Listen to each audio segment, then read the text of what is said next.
नमस्कार, आप देख रहे हैं आईमा मीडिया। भारत का प्रतिनिधिमंडल विदेशों का दौरा कर रहा है। इस बीच कांग्रेस सांसद शशि थरूर ने पनामा में कहा कि पहलगाम जैसे हमले के बाद महात्मा गांधी का देश भी दूसरा गाल आगे नहीं करेगा, हम जवाब देंगे। पाकिस्तान की पोल खोलने के लिए भारत का डेलीगेशन दुनिया भर में यात्रा कर रहा है। इस बीच पनामा में कांग्रेस सांसद शशि थरूर ने कहा, हमारा मानना है कि जब पनामा संयुक्त राष्ट्र सुरक्षा परिषद के बयान में शामिल हुआ तो उसने कहा ऐसे अपराधों के अपराधियों को पकड़ना ही पर्याप्त नहीं है, बल्कि उन देशों को भी जवाबदेह ठहराया जाना चाहिए जो उन्हें सुरक्षित पनाह, समर्थन और वित्त प्रदान करते हैं। मुझे लगता है कि संदेश हमारे पड़ोसी को बहुत स्पष्ट रूप से जानना चाहिए था।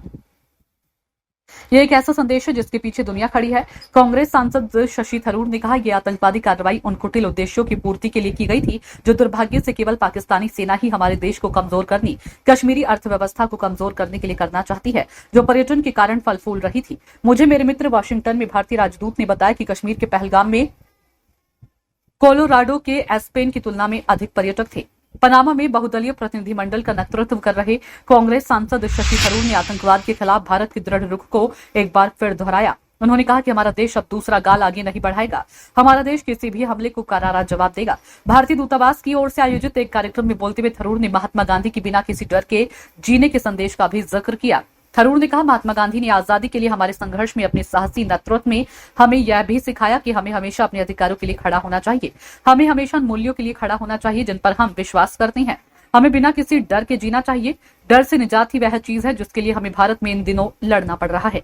हमें उन दुष्ट लोगों के खिलाफ लड़ना है। हमें ऐसे नापाक लोगों के बुरे हमलों के खिलाफ लड़ना है जिसे दुनिया आतंकवादी कहती है। उन्होंने कहा, ऐसे दुष्ट लोग मानते हैं कि हमारे देश में आकर निर्दोष लोगों को मारकर और फिर से भागकर वे बच जाएंगे। उन्हें लगता है कि इस तरह की हरकत करके वे किसी तरह किसी बड़े राजनीतिक या धार्मिक मकसद को हासिल कर लेंगे। थरूर ने कहा, यह कुछ ऐसा नहीं है जिसके आगे कोई भी स्वाभिमानी देश झुकेगा। यहां तक कि महात्मा गांधी की भूमिका ऐसी होने पर दूसरा गाल नहीं आगे बढ़ाएंगे, हम जवाब देंगे। ऑपरेशन सिंदूर के बारे में आगे बोलते हुए शशि थरूर ने भारत के ऑपरेशन के दौरान मारे गए आतंकवादियों के जनाजे में पाकिस्तानी झंडे, सैन्य अधिकारी और नेताओं की उपस्थिति के लिए पड़ोसी की आलोचना की। उन्होंने कहा, जब हमने आतंकी मुख्यालय पर हमला किया तो कई खूंखार आतंकी मारे गए। निश्चित रूप से उनका अंतिम संस्कार भी किया गया। उस अंतिम संस्कार में कुछ बहुत ही प्रमुख लोग शामिल हुए। कम से कम एक व्यक्ति ऐसा था जिसका नाम संयुक्त राष्ट्र प्रतिबंध समिति की ओर से सूचीबद्ध किया गया था। वे पाकिस्तानी सेना और पुलिस के लिए सबसे खतरनाक क्षेत्रों से वर्दीधारी लोग थे जो नामित आतंकवादियों के अंतिम संस्कार में शोक मना रहे थे।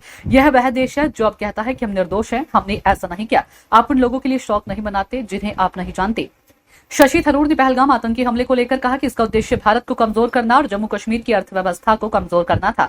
यह आतंकी हरकत उन निंदनीय मकसदों के लिए थी जो दुर्भाग्य से केवल पाकिस्तानी सेना ही हमारे देश को कमजोर करने, कश्मीरी अर्थव्यवस्था को कमजोर करने के लिए हासिल करना चाहती है। देश और जम्मू कश्मीर पर्यटन के साथ फल फूल रही थी। मुझे मेरे मित्र वाशिंगटन में भारतीय राजदूत ने बताया कि पहलगाम में कश्मीर के इस स्थान पर कोलोराडो के एस्पेन की तुलना में अधिक पर्यटक थे। इससे पहले दिन में शशि थरूर के नेतृत्व वाले प्रतिनिधिमंडल ने बुधवार को राष्ट्रपति भवन में पनामा गणराज्य के राष्ट्रपति जोस राउल मुलिनो से मुलाकात की।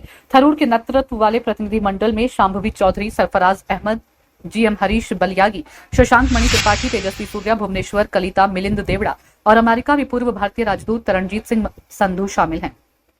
आईमा मीडिया को अगर आप YouTube पर देख रहे हैं तो सब्सक्राइब करें, फेसबुक या अन्य सोशल मीडिया प्लेटफॉर्म पर देख रहे हैं तो फॉलो करें। हमें कमेंट बॉक्स में अपने सुझाव अवश्य दें।